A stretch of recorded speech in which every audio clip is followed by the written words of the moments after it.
Selamat datang di channel saya adalah Soul Survivor. Semangat terus ya. Nah, oke, saya sorry minggu lalu saya nggak sempat bikin video, jadi minggu ini saya coba bikin video untuk teman-teman. Topik hari ini adalah saya nggak ada topik sih, saya hanya berbagi tips untuk latihan supaya tangan waktu jalan tidak naik, ya, tidak naik begini. Oke.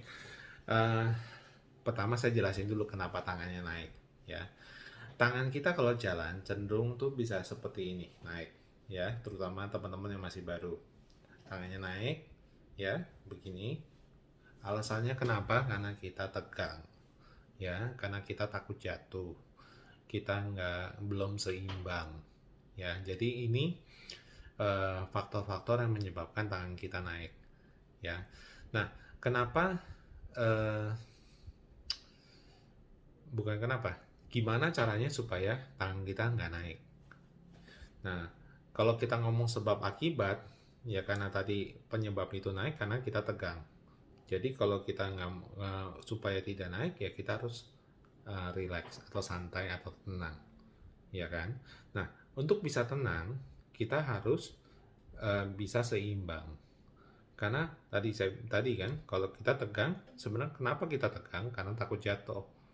Nah, kenapa takut jatuh? Karena kita belum seimbang, belum keseimbangan kita belum bagus, dan kaki kita masih lemah, ya kan, masih belum kuat. Nah, itulah penyebabnya kita tegang dan itu yang membuat kita takut jatuh. Nah, kalau kondisi itu kita putar balik kan, jadi supaya tidak takut jatuh, kita harus bisa seimbang, dan kaki kita harus kuat, ya kan, supaya kalau kayak gitu kita jalannya santai dan kitanya lebih percaya diri karena nggak takut jatuh. Nah, selain itu memang karena faktor rasa takut itu kan memang nggak bisa hilang begitu saja, ya kan, jadi butuh waktu, butuh latihan, ya. Makanya ini kita harus latihan itu kita harus rutin. Nah, tapi kan gimana caranya untuk menyiasati supaya tangannya juga jangan naik. Nah, ini kenapa disinilah saya mau kasih tips ya. Jadi, kalau dulu saya sering lakukan tuh seperti ini. Di tangan saya yang lemah, saya bawa kantong plastik, ya. Bawa kantong plastik, isinya apa? Isinya botol air, ya, botol air. Ukuran ukuran yang sedang nih, ya, 500-600 mili. Berapa banyak? Tergantung kekuatan kalian, tangan kalian, terutama bagian bahu, ya. Itu bisa ngangkat berapa? Karena pas kita bawa kantong plastik, ya, yang tekanan paling besar adalah di sini. Karena ini kalau ini belum kuat akan ya, jatuh begini, ya. Jadi isinya kita sesuaikan. Terus kedua, kita harus ingat bahwa pundak kita ini tadi kan nggak boleh sampai jatuh. Jadi kita harus melihat posisi kita benar-benar bisa nahan beban, di mana bahan nahan beban, tapi juga tidak jatuh keberatan beban. Ya, kita harus nahan beban di sini. Oke, terus yang kedua, kalau memang bagaimana megang kantong plastik kalau jari saya belum bisa buka. Oke, nah ini dulu saya ngakalinnya seperti ini. Jadi tangan saya ikat pakai handuk kecil, ya, handuk kecil saya ikat. Kantong plastiknya saya ikat di handuk itu, ya. Jadi ada beban di tangan karena tangannya belum bisa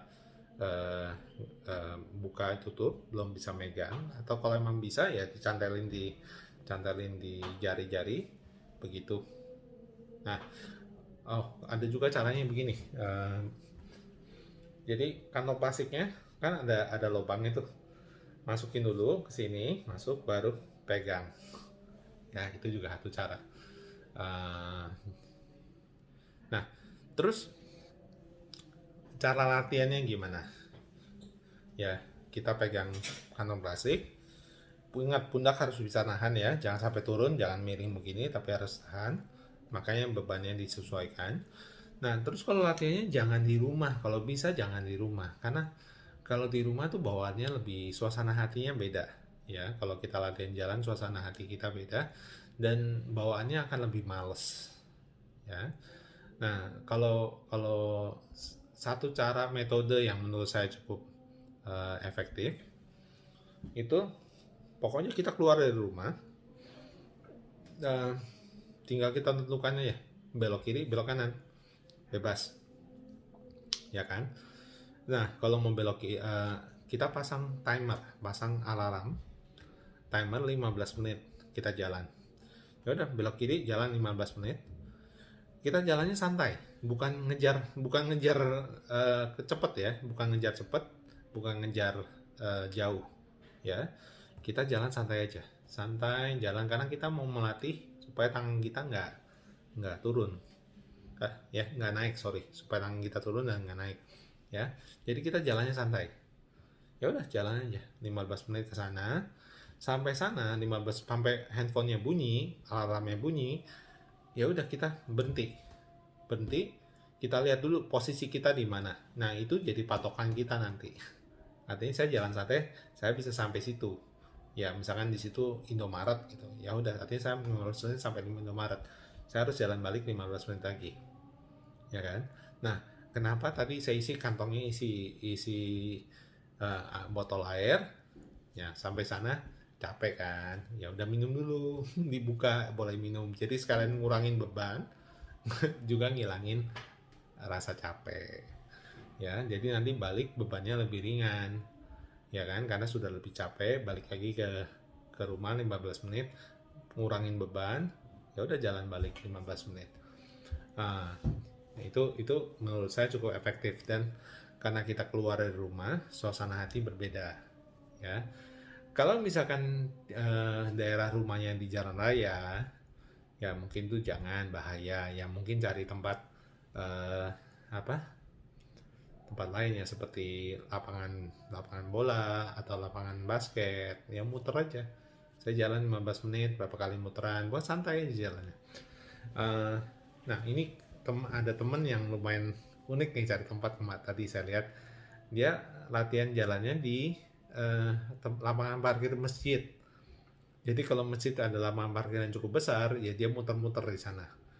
Ya itu menurut saya cukup ya, karena sepi ya. Kalau masjid kan nggak setiap saat ramai. Jadi di sana dia lapangan cukup besar, ya udah dia latihan di sana, yang muter di sana.